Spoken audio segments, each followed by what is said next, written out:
Abran su Biblia, por favor. Marcos capítulo 9. En esta segunda etapa de la serie acerca de Jesús, su ministerio, el Rey, nosotros estamos hablando de el Rey te llama y te envía. Hemos tenido una tarde en la palabra, para mí ha sido preciosa. Los grupos de vida, los felicito. Quienes nos están recibiendo en sus hogares, muchas gracias por su calidez.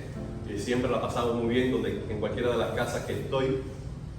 Y gracias por los cafés, las galletitas, por todo lo allí, además de la palabra y el compañerismo. Gracias a los que están facilitando los grupos, porque realmente el Señor los ha capacitado para hacerlo muy bien. Así que a ellos nuestra gratitud por prepararse cada semana. Ahí el viernes también nos reunimos en el Ministerio de Infantil y demos gracias a Dios por todas las hermanas que sirven con los niños. El plan de clase que se ha escogido es excelente, las hermanas están preparándose cada día mejor y creo que allí está la gracia de Dios también bendiciendo. Tenemos que dar tantas gracias a Dios, tantas gracias al Señor. Hoy yo quiero tratar un tema que realmente tengo un peso en mi corazón, no de gravedad, sino un peso de gozo, de gloria, de certeza, de que es algo que cada uno de nosotros necesitamos escuchar. ¿Saben? Que yo creo que cada palabra que abrimos en fe y fidelidad es palabra de Dios para nosotros. Amén. Pero hay momentos en que una palabra específica, yo creo que hay algo extra, como puntual y necesario, más aún todavía, que debemos abordar. Y este es el caso. Una palabra que realmente ha llamado mi atención y creo que va a bendecir nuestra vida. Marcos capítulo 9. Cuando nosotros queremos servir como NCC al Señor, debemos tener consciente este mensaje de principio hasta el último amén. Cada uno de nosotros tiene noticias periódicamente acerca de la guerra. Y cuando empezó la guerra de Ucrania, usted ve allí las noticias y cómo avanza, cómo están las negociaciones, hay los retrocesos, hay las traiciones y todas las demás. Ahora que está el conflicto en Irán, el bloqueo allí en el Golfo de Hormuz, y ves como todas las cosas como que se dilatan, se solucionan, que si hay una cosa es tener noción de conflictos y de guerra, y otra muy distinta es estar allí. Es estar allí. Leanne y yo hemos visto algunas películas, y usted también, de la Segunda Guerra Mundial, donde hay muchachos que se alistan, y tú lo ves en el alistamiento, con un gozo y un orgullo y una emoción, porque ese patriotismo está cegándole de la realidad cruda de la... Pero una vez que está allí,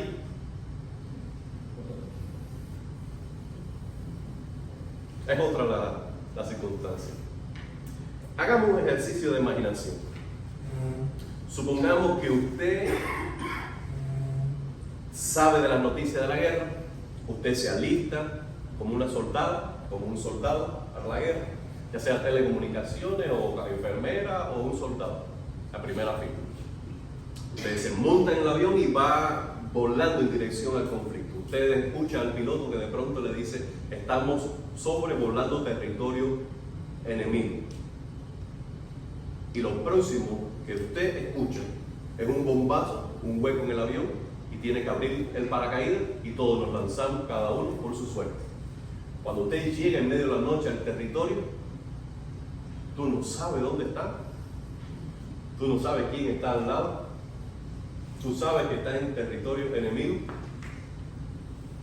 pero usted de pronto no sabe quién está delante, es amigo o un enemigo.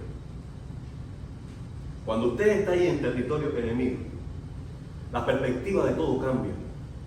Una cosa era el momento cuando leían la noticia en el periódico, otra cosa era cuando te alistaste, otra cuando te subiste en el avión, y otra cuando el lodo te llega a las rodillas, cuando ya estás en territorio enemigo. La concientización de las decisiones que has tomado y de las circunstancias que tienes alrededor cambian drásticamente en esa nueva realidad. Lo triste para mí cuando veo y hablo y converso de vida cristiana con cristianos, es que a veces piensan que están todavía leyendo la noticia de guerra en el periódico, cuando no se dan cuenta todavía que ya están en territorio enemigo. ¿Cómo me doy cuenta? Por ejemplo, cuando leen la Biblia, es como si fuera el periódico. Y cuenta y escuchan la historia de Jesús y escuchan los apóstoles, sus hazañas y demás, como si fueran noticias de antaño. Pero no se dan cuenta que eso no es para esa etapa de la vida, sino que ahora ya están en una batalla espiritual. En Marcos capítulo 9, esa batalla espiritual se desdobla delante de la vista de los discípulos. Los versículos anteriores a los que nos ocupan, está Jesús en el monte de la transfiguración. Jesús había dicho en el capítulo anterior, en la última frase del capítulo anterior, según otros evangelios, algunos no morirán si habían visto, en otras palabras, la gloria del Hijo de Dios. Inmediatamente comienza esta narración en el Evangelio de Marcos, por ejemplo, y está él subiendo a Pedro, Juan y Jacob al monte, desde luego se llamó la transfiguración, porque allí, delante de sus propios ojos, la gloria de Dios se reveló a través del cuerpo físico de Jesús. Ya no solo a través de sus palabras y sus milagros, sino de una manera concreta, palpable, delante de sus ojos. La ropa de Jesús se hizo tan blanca como un destello de sol, como un relámpago en la noche. ¿Ustedes se imaginan? Descendieron a él para visitarle y conversar con Jesús, para ministrar a Jesús, dos personajes del Antiguo Testamento, que fueron Moisés y Elías. Y ellos hablaban acerca de su partida, que pronto iba a ocurrir, su muerte y resurrección. Estaban hablando de esas cosas extraordinarias, y en medio de eso Pedro dice: oye, esto está bueno, Señor, ¿por qué no hacemos aquí una casita de campaña y nos quedamos un poquito más de tiempo? Porque es bueno para nosotros estar aquí.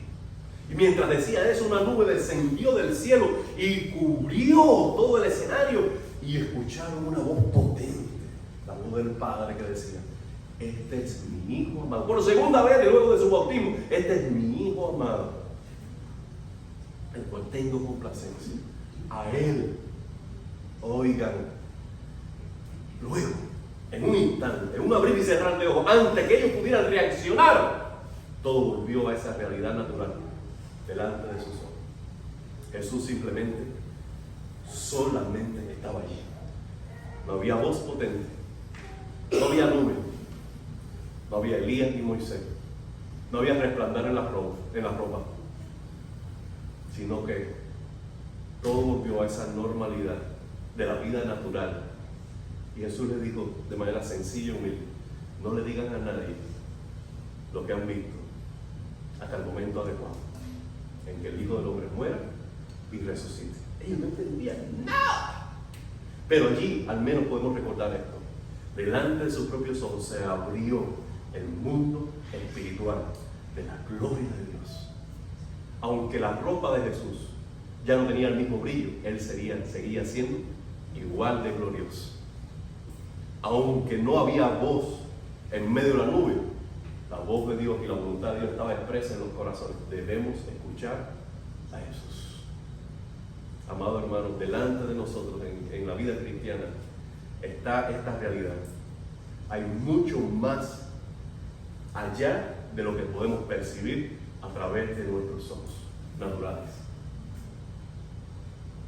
Nosotros no debemos asombrar de eso, porque biológicamente, al menos considera esto, nuestros ojos están diseñados de una manera para captar X cantidad en el prisma de colores. Ustedes saben que el color es una combinación de luz con algunas otras partículas, pero nuestros ojos pueden percibir un rango limitado de colores. Y otros animales y aves pueden ver otros colores y otros escenarios de manera diferente. Es la misma realidad, lo que simplemente no estamos capacitados para percibir. Estamos hablando del mundo natural, las cosas de igual manera. ¿Saben que un caballo ve las cosas de manera diferente a nosotros? Entonces, si naturalmente hay esta realidad, que siendo facultados para ver, no vemos todo lo que hay, debemos saber de esto. Hay un mundo espiritual más allá de la realidad natural, que es parte de nuestra realidad objetiva. No es una realidad subjetiva, no es una realidad imaginaria, es una realidad objetiva y concreta. Está allí, aunque no lo podemos ver.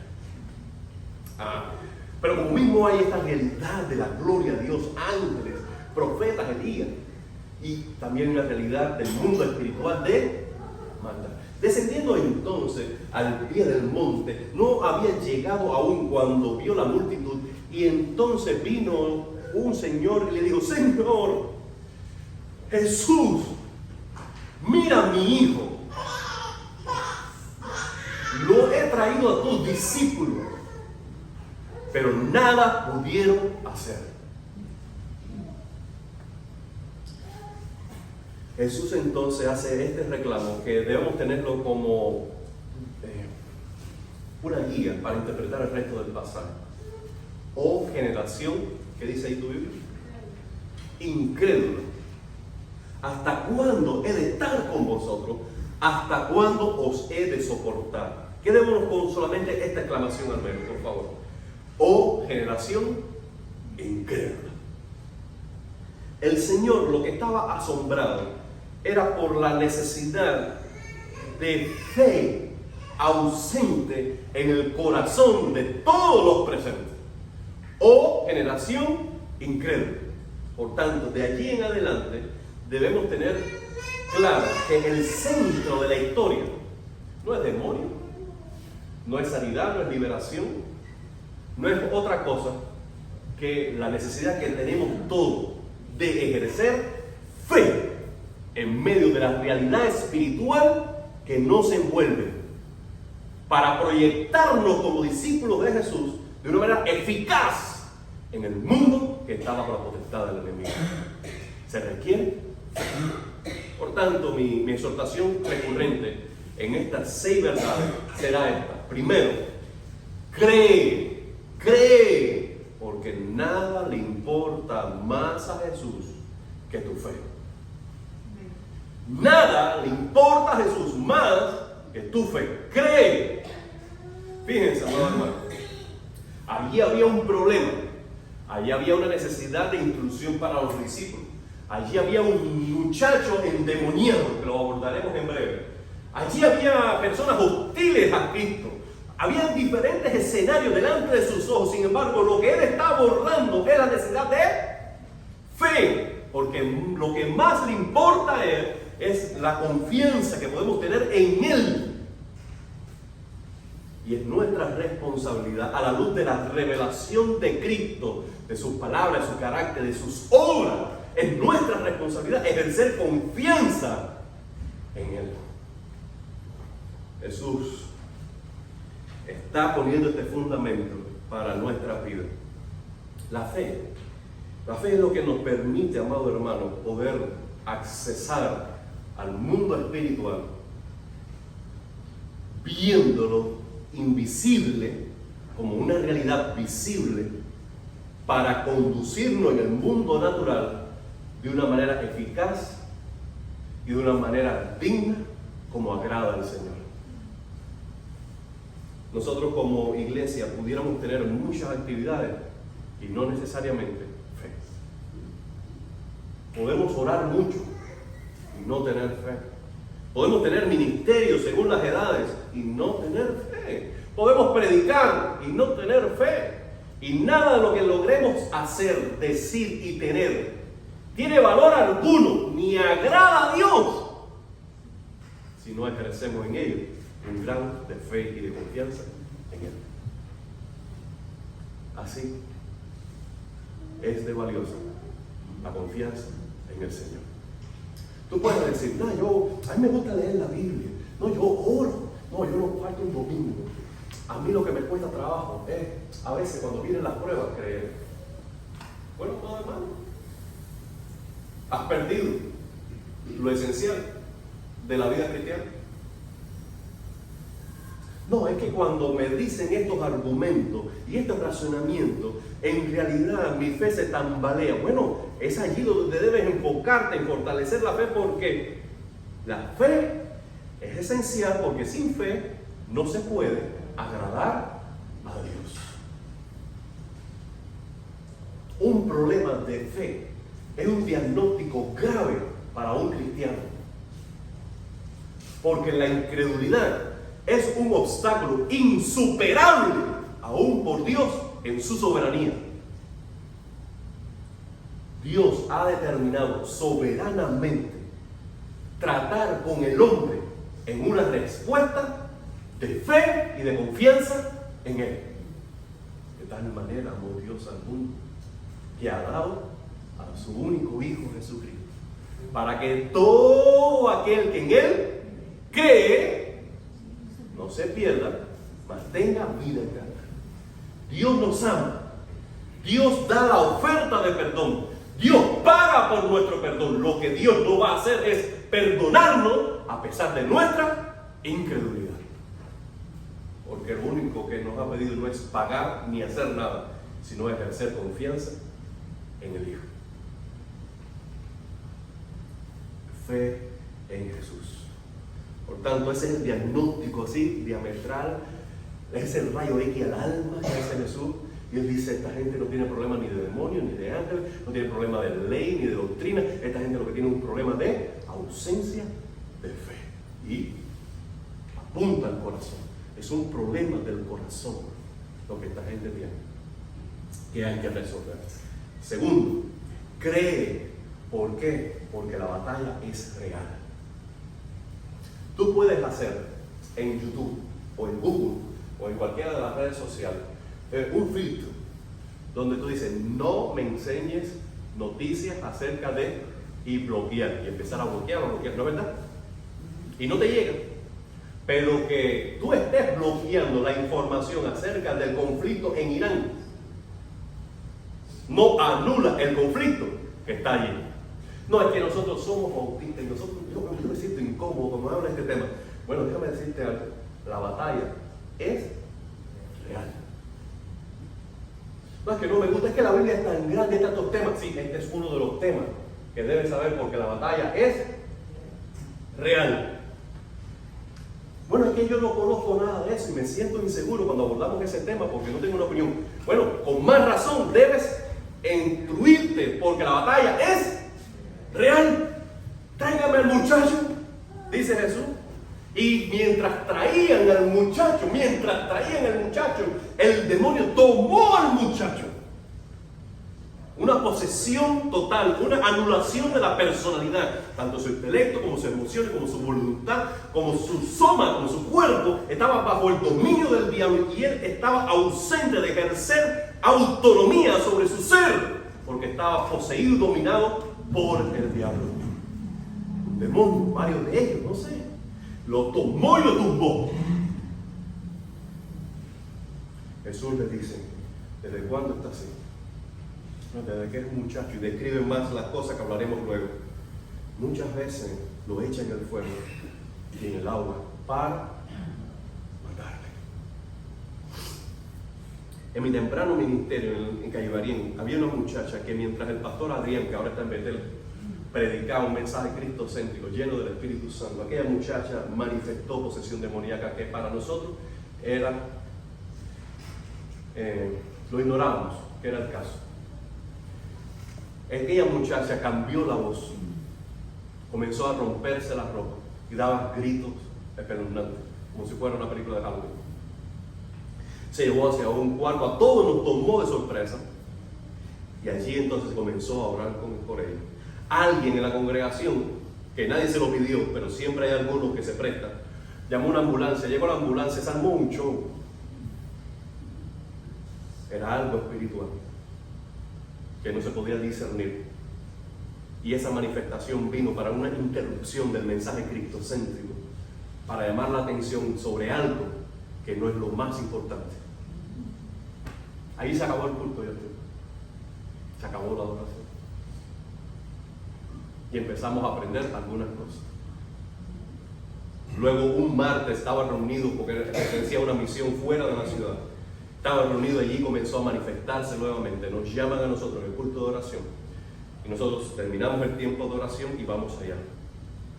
Cuando vamos allá, nosotros no habíamos entrado por la puerta, la abrieron. Ella estaba en un cuarto mientras la sujetaban en una cama personal. Y ella abriendo la puerta desde el cuarto dijo: ¿quiénes son esos que están entrando por la puerta? Yo no los quiero aquí. ¿Por qué los llamaron? Tienen que irse, yo no los quiero aquí. Y cuando nosotros entrábamos, estaban allí en ese cuarto. Lo puedo ver claramente hoy, aguantando la pobrecita a ella por las manos porque se hería. Luego que ella se calmó allí, salimos nosotros. No sabíamos si había sido liberada o no, no sabíamos nada, solamente volvía y se calmaba, había paz. Ella comenzaba luego a dar testimonio de que tenía visiones recurrentes de ver una persona, como una mujer, como una gitana que venía caminando sobre el piso, no caminando, sino como flotando sobre el piso, que se le aparecía frecuentemente en cualquier camino, en la casa, en el camino, sobre las líneas. Y de su familia había pactado con el diablo y eso era evidente. Otro día estábamos nosotros en nuestras labores, cosas cotidianas, y nos llaman porque ella, estando en el salón del templo, el salón fraternal del templo, comenzó a herirse a sí misma. Nosotros llegamos allí, estaban con un grupo pequeño de jóvenes haciendo nada, compartiendo como jóvenes, haciendo actividades, juegos. Cuando llegamos allí, la montamos en un coche a caballo y mientras estábamos llevándola al coche a caballo para la casa del pastor Adrián, ella se agarraba el cuello con las uñas como mujer al fin y se lo encajaba aquí, que yo pensaba que se hacía, que iba a morir porque se lo encajaba a hacerse daño. Y una voz más allá de hombre, ultratumbo, por decirlo de una manera, gruesa, grave. La batalla es real. Un día por la mañana decidimos dedicarnos al ayuno, a la oración. Estuvimos orando la noche anterior y el sábado en la mañana ella vino voluntariamente al templo y estuvimos orando toda la mañana y no pasó nada. Con ella, sobre ella, declarando la palabra del Señor y no pasó nada. Entendimos que la última vez que oramos y demás por ella fue liberada. Pero la batalla es real. Ahora, déjame decirle esto. Además que es real la batalla, el daño que puede hacer el enemigo es profundo. Nosotros podemos jugar a ser cristianos. El enemigo nunca juega a ser diablo.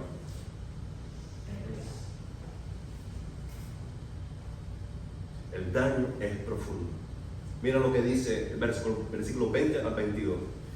Se lo trajeron y cuando el Espíritu vio a Jesús, aleluya, sacudió con violencia al muchacho, quien cayó en tierra revolcándose, echando espurmarajos por la boca. Esto no es epilepsia, hermano. No se equivoque. Jesús preguntó al Padre, ¿cuánto tiempo hace que esto sucede? Él dijo, desde. Usted se imagina el escenario, la vida de ese niño. Usted se imagina la vida de ese padre. Desde niño. Y muchas veces, subraye eso, hermano. Desde niño, muchas veces lo echa al fuego, al agua, para matarle. Recuerde Juan capítulo 10, versículo 10. El ladrón no viene sino para hurtar, matar y destruir.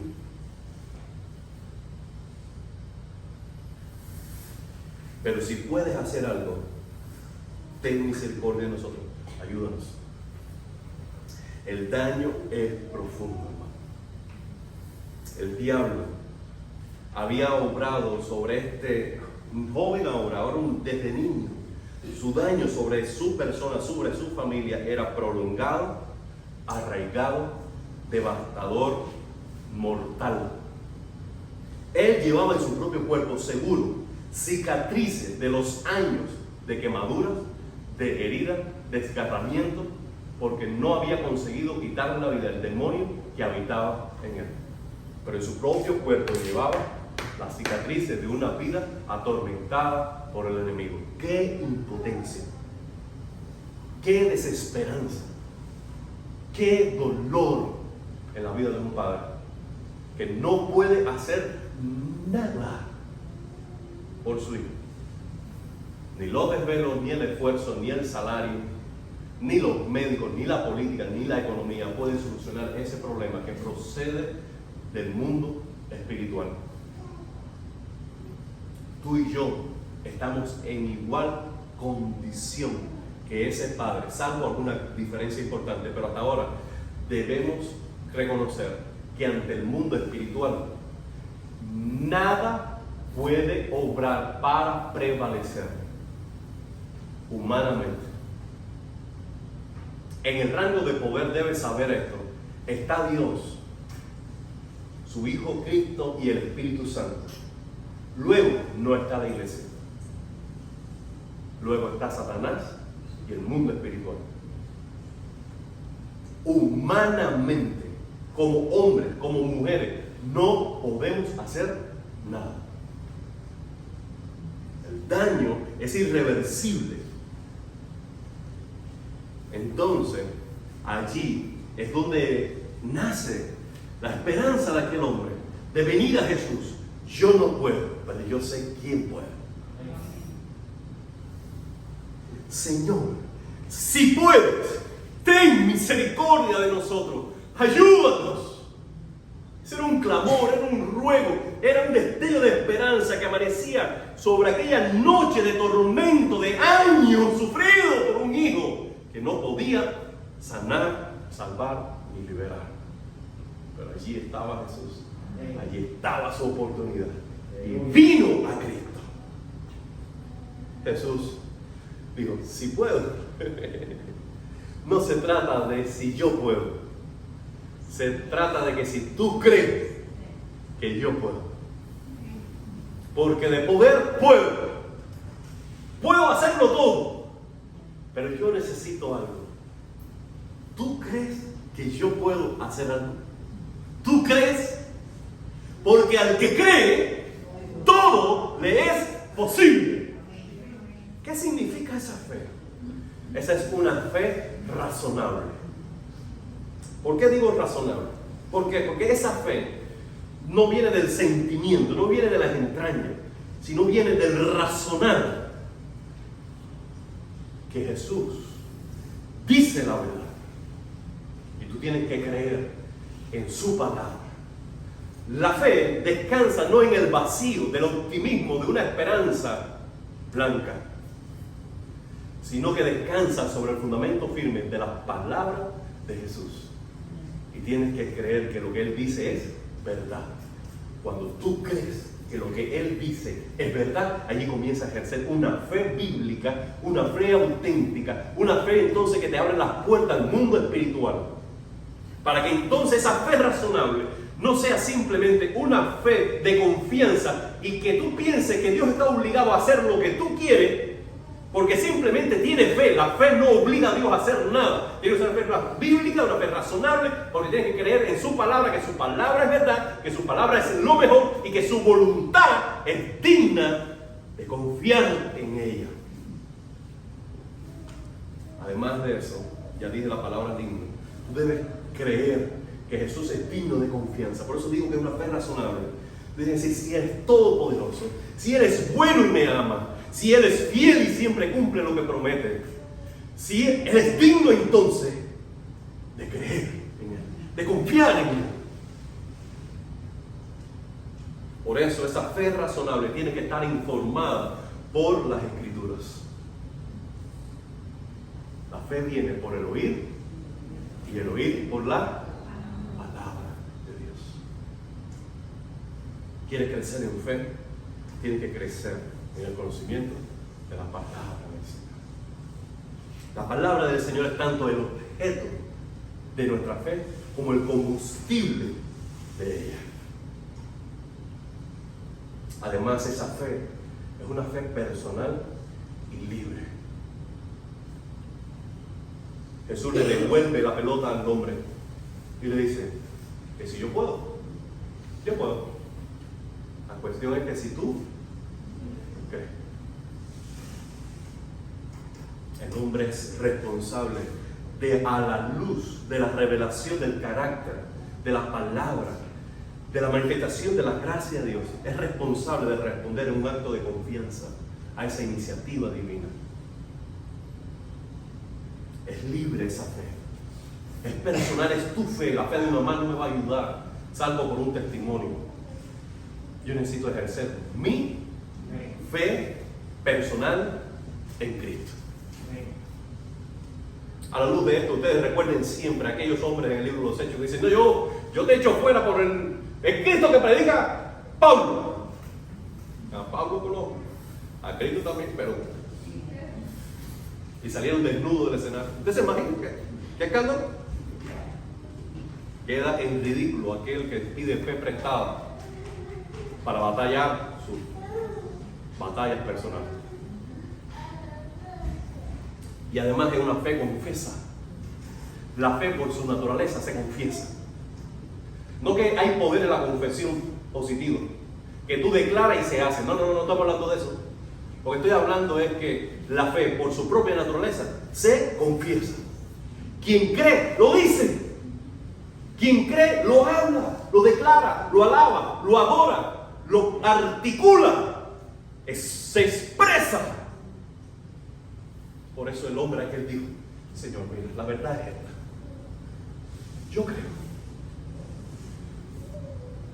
Pero ayúdame en lo que me falta. Vaya, yo tengo confianza, por eso estoy aquí. Yo creo en ti, pero si algo me falta en fortalecer, en apuntalar esa fe, ayúdame en la incredulidad. Amado hermano, debemos creer, aunque nuestra confianza inmediata sea una fe débil. Porque no se trata del tamaño de la fe, sino el tamaño del Dios en quien la deposita. Puede ser una fe naciente, una fe frágil, una fe quebrada, una fe incipiente, faltante, carente, pero tiene que ser una fe sincera en el Dios verdadero y en su Hijo Jesucristo. Y esa fe será como aquellos peces y como aquellos panes, que entonces en las manos de Jesús es suficiente para hacer grandes cosas. Si tuviera fe como un grano de mostaza. Amado hermano, debes creer, porque Jesús sí es poderoso y además es compasivo. Miren, lo que nadie podía hacer durante décadas, lo que los discípulos no pudieron hacer, Jesús en una palabra lo logró. Cuando Jesús vio la multitud que se agolpaba y comenzaba a alborotarse, Jesús enseguida atendió al muchacho y dijo: te reprendo, espíritu inmundo. Espíritu inmundo y sordo, yo te mando, sal de él y no entres más en él. Cada una de esas frases importantes será para otro momento. Entonces el espíritu, clamando y sacudiéndole con violencia, salió y él quedó como muerto. Cualquiera pudiera pensar que Jesús, en vez de solucionar las cosas, lo que hizo fue empeorarlas. Pero siempre el momento más oscuro es el que antecede al amanecer. De siempre. Se murió. Ahora sí. La vida estaba en el demonio. Mejor antes que ahora. Pero Jesús, tomándole de la mano, le enderezó y se levantó. Aleluya. Mira este escenario. Jesús se expresa con toda autoridad sobre el mundo espiritual, sobre Satanás y los demonios, y les manda con autoridad. Pero al que está quebrado, al que está sufriendo, al que está como muerto, al que ha sido víctima del pecado, del mundo, de la vida, de los traidores, a ese Él lo toma de la mano y compasivamente lo levanta y lo hace estar en pie. A los que se muestran fuertes en contra suya, Él los trata con autoridad y gloria. Pero al necesitado y menesteroso, Él los trata con ternura y compasión. Cuando somos objeto de la paciencia, del amor, la ternura del Señor. No olvidemos nunca que Él es león. León de la tribu de Judá. El Hijo del Altísimo, el Dios Todopoderoso. Que nos trate con paciencia, con amor, con ternura. No anula el carácter fiero y violento que Él tiene en su justicia para afrontar la maldad y la injusticia del hombre. Amado hermano, qué ternura la de Jesús. Por último, cree iglesia, cree hermana, cree hermano, cree hombre de Dios, cree lo suficiente como para mostrar dependencia de Dios en oración y en ayuno. El lenguaje de la fe es la oración. Tú puedes decir, tengo fe, pero a veces esa fe se describe como un sentir en el pecho de seguridad, de estabilidad, de confort, de consuelo, de bienestar, de convicción. Pero esa fe no es suficiente. Un sentir, un estado de ánimo que te da a ti el tener fe en Dios no es suficiente. Si tú tienes fe, tú tienes que ir a la dependencia, a la oración. No es suficiente decir, yo sé que Dios hará algo. Tú debes dedicarte a la oración para que Dios haga algo. ¿Por qué? Sin más delay. Allí los discípulos luego se sentaron con Jesús en casa y recuerden, la misión de los 12 ya había pasado, ¿no? ¿Verdad? La misión de los 70, arrasar. Y aún los demonios se nos sujetan a nosotros. Esto es pan comido. Este muchacho, según nosotros, estamos aquí los dos, quizás alguno de los 70 presentes,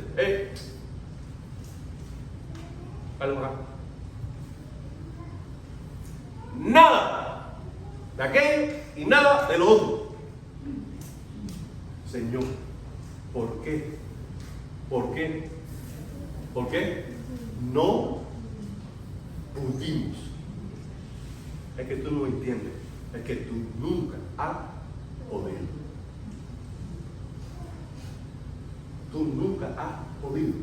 Pero además de eso, dice Jesús, hay géneros que no saben sino con ayuno y oración. En el mundo espiritual de Dios y también del mundo espiritual de maldad, hay rangos de autoridad y de poder. Y hay potestades, por alguna razón misteriosa, que tienen una mayor autoridad y poder para ejercer su ministerio de las tinieblas. Y dice Jesús, hay géneros, hay entidades espirituales que al afrontarla tú necesitas un mayor grado de dependencia en oración, que es la única forma de tener mayor grado de autoridad espiritual delegada por Dios. Mientras más nos acerquemos a Dios en oración, parte de la naturaleza gloriosa de Dios nos la confiere a nosotros, porque hay en nosotros que somos dignos de confianza para darnos autoridad dentro del mundo espiritual. De eso no se trata ni títulos, no se tratan grados de conocimiento, no se trata teología que tú abrazas, se trata intimidad con Dios, un corazón puro y que Él le plazca soberanamente delegarte a ti grados de autoridad para el uso exclusivo de servicio y de la gloria de su nombre y la exaltación de su Hijo Cristo. Pero para eso tú necesitas entrar en otro ambiente espiritual, en otro grado de intimidad con el Señor, en otra realidad y concientización de qué es la vida cristiana, quién es Jesús, qué es su reino y cuál es tu lugar en él. Yo conozco mujeres que hacen temblar las tinieblas. Yo conozco mujeres viudas que hacen temblar al diablo.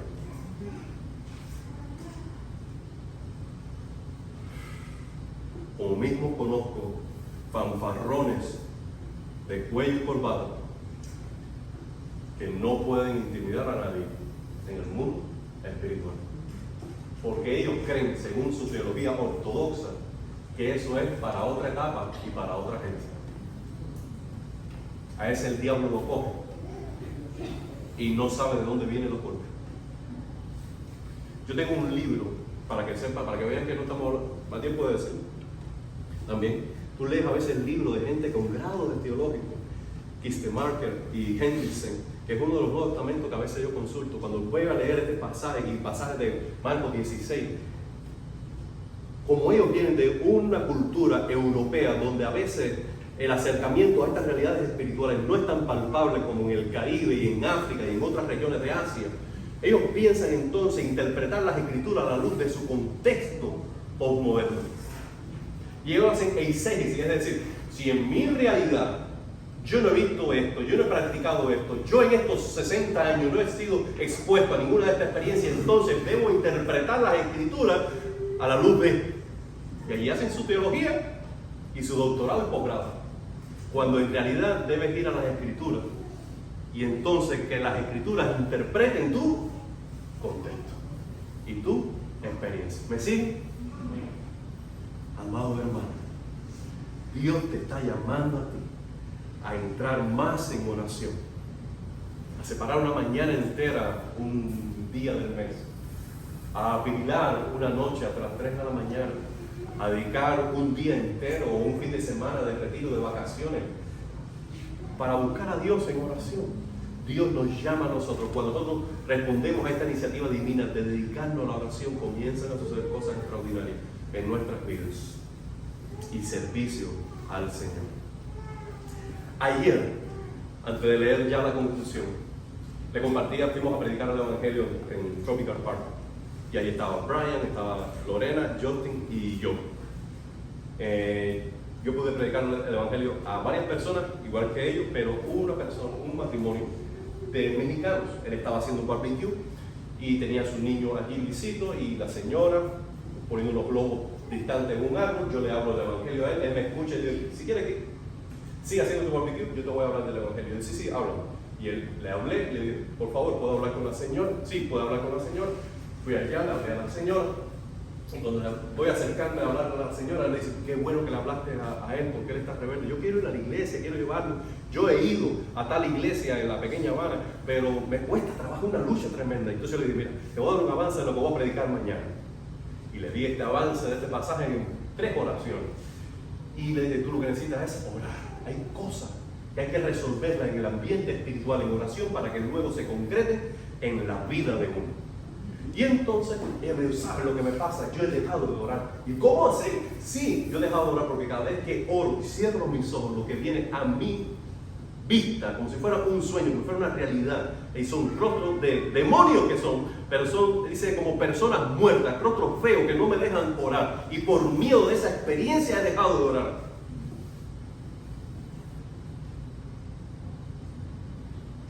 Déjame decirles que aquel Vicente, el enanito, que le hablé la semana pasada, él comenzó a crecer en el Señor. Casi toda la semana pasada por la oficina nosotros teníamos un pequeño discipulado, pero hubo un momento que empezó a distanciarse. ¿Saben lo que le empezó a distanciar? Felices. Le empezó a distanciar de que mientras más se acercaba al Señor, dormía peor.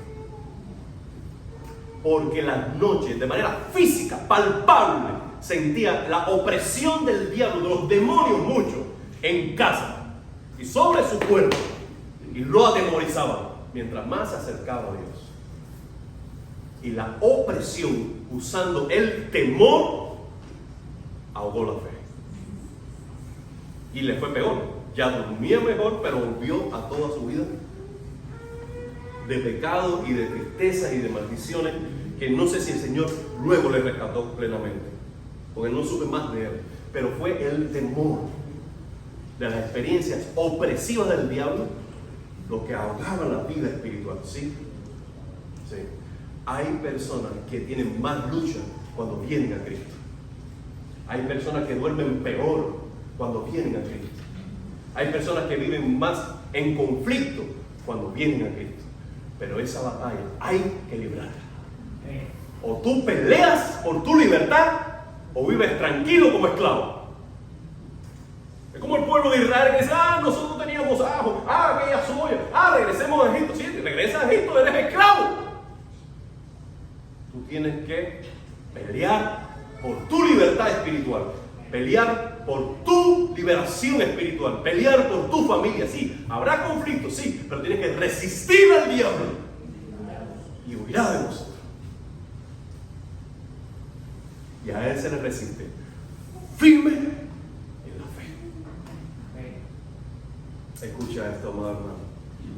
Ser llamado y enviado por el Rey no comienza con lo que hacemos, comienza con quién creemos. Todo este pasaje converge en esta verdad. Lo que más le importa a Jesús es tu fe. No una fe teórica, sino una confianza viva que expresas en cada decisión que tomas, en cada batalla que libras, en cada momento de dependencia que decides clamar al Rey.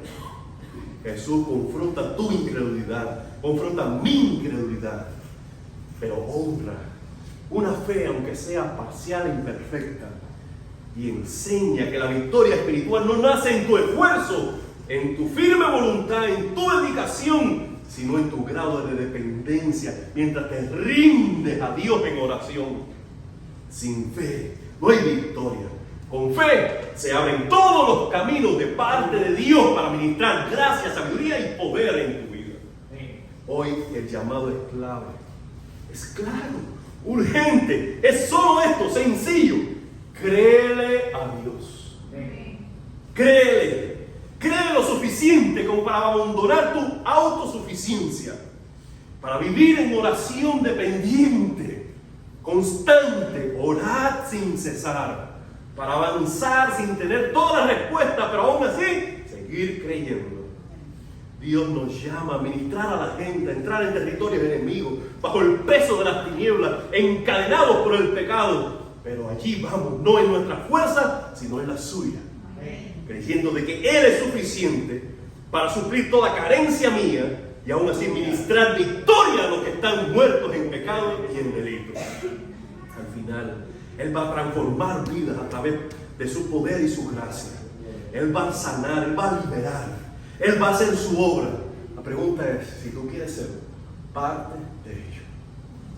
Como le dije la semana pasada, es tiempo de dejar de contar la historia de otros para vivir nuestras propias historia, caminando con Jesús, el Rey, en medio de la ciudad de Miami, haciendo avanzar el reino suyo para la gloria del Padre.